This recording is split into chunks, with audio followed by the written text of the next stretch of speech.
I always thought it was so smart of George to include a character that was so accessible to young people.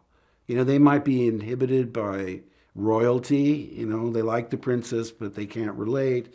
They like Han Solo, but he's a gambler and a scoundrel and a rogue and all those things. And there's a wizard that, again, is magical and scary characters like Darth Vader. But of all the characters, Luke was a simple farm boy.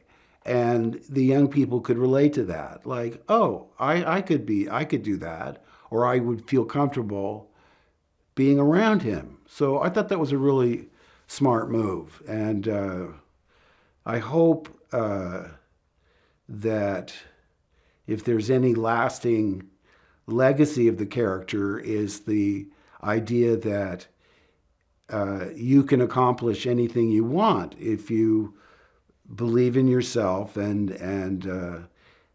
are selfless and willing to do what's right for the greater good. You know, he was a symbol of optimism, and I think that's probably the most satisfying aspect of the character.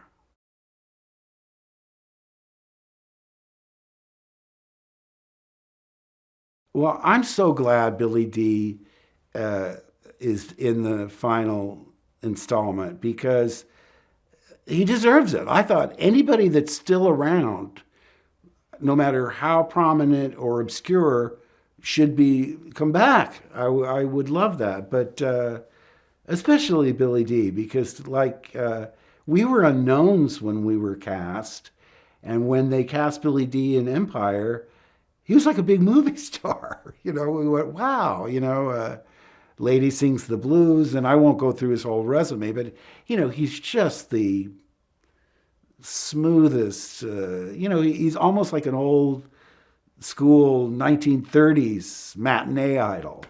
And he's just a really wonderful guy and fun to be around. And, you know, he saved my life in Empire, so I owe him that.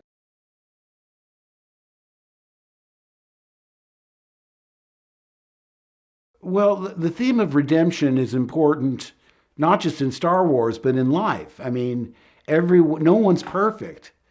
Jedis make mistakes, you know. I think that the Jedis aren't gods. They're people that are devoted to a higher power and doing what's right and what's good. But I think it's comforting for people to the idea that despite having done wrong, either intentionally or unintentionally, they're able to right those wrongs and be forgiven. You know, action speaks louder than words, and everybody deserves a second chance.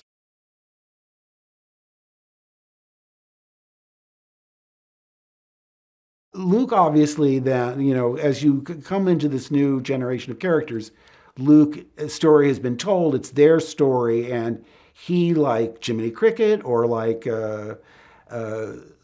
Obi-Wan, is there to sort of guide and offer advice from his experience. And I'm sure, yes, absolutely, recognize that element of danger for Rey, and of course feeling guilt-ridden over his relationship with his nephew. So that's got to haunt him as well. Hey, don't close out, stay with me because I have a really cool movie fact. Did you know the Hollywood star who played the most leading roles in feature films was John Wayne, who appeared in 153 movies? Now, you don't always have to have the leading roles to make records, as the star with the most screen credits is John Carradine, who had been in over 230 movies. Now, do you like my shirt? Get one for yourself in a link in the description.